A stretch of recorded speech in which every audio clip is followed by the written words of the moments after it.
We live in a container. We're conceived and grow in the mother's womb containing us. And then we're born.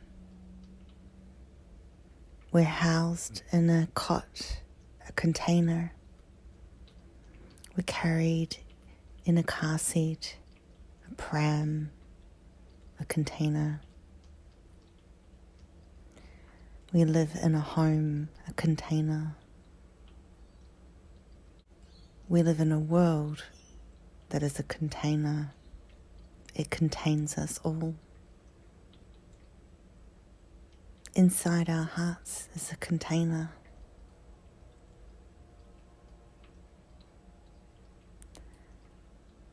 We live in a world contained. We live in a world of systems. It's a container. The systems are a matrix, a trap we're bound. It's a container.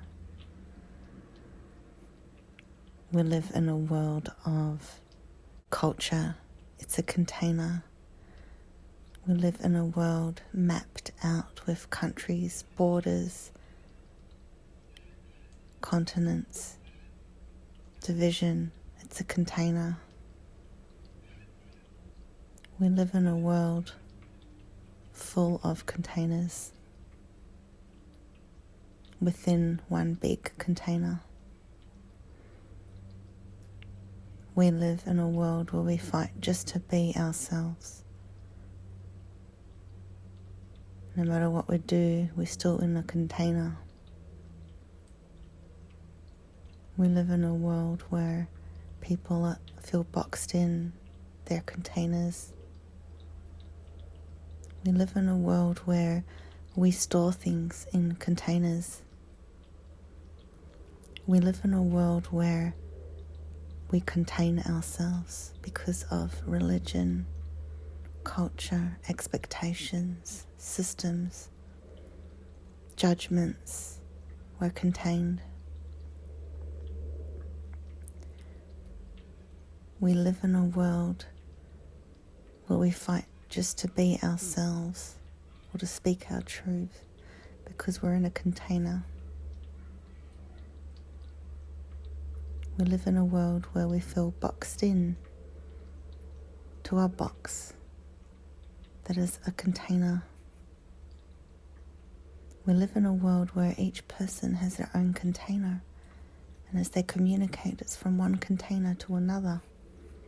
Contained in a building, another container, and on it goes. We go to work in our containers. We drive in containers.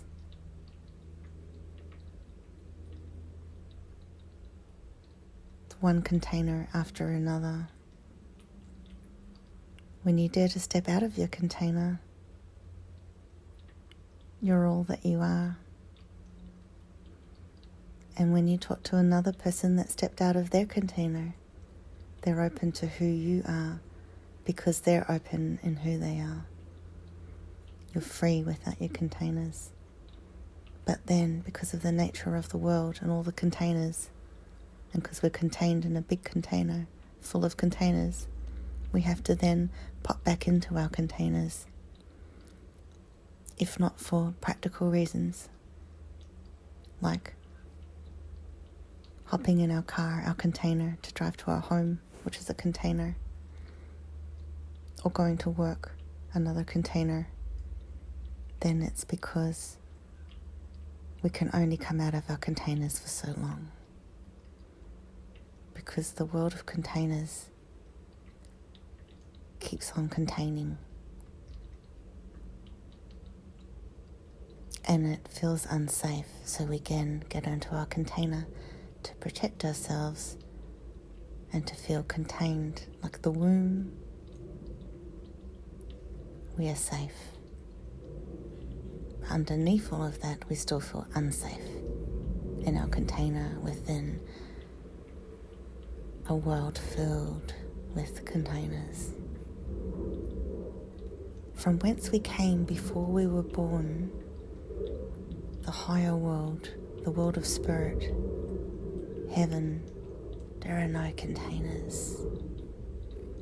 That is why when we're out of our containers, we feel so free and real and true and pure, because that is who we are and where we're from. We live in a world of containers. Do you dare to come out of your container more? What if you completely got rid of your container?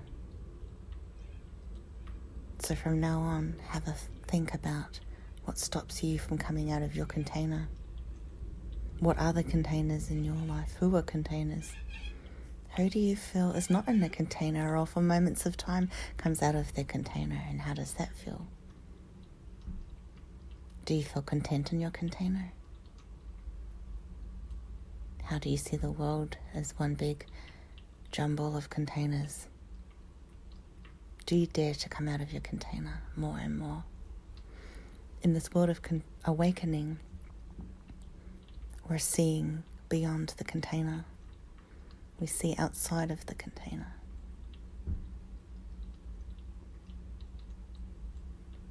In the world of awakening, everything is one. Everything is free. In the world outside of containers, there is light. But the truth is, there is light in the containers too. We just don't always see it. It might look small, but it's there. And you can brighten it at any moment. And the brighter the light, the more the container dissolves. And not just that container, but other containers around it.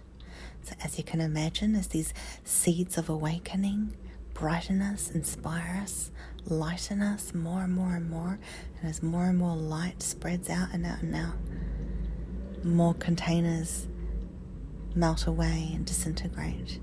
And then we're in the all that is, in the world of spirit, where there are no containers. Do you dare to come out of your container?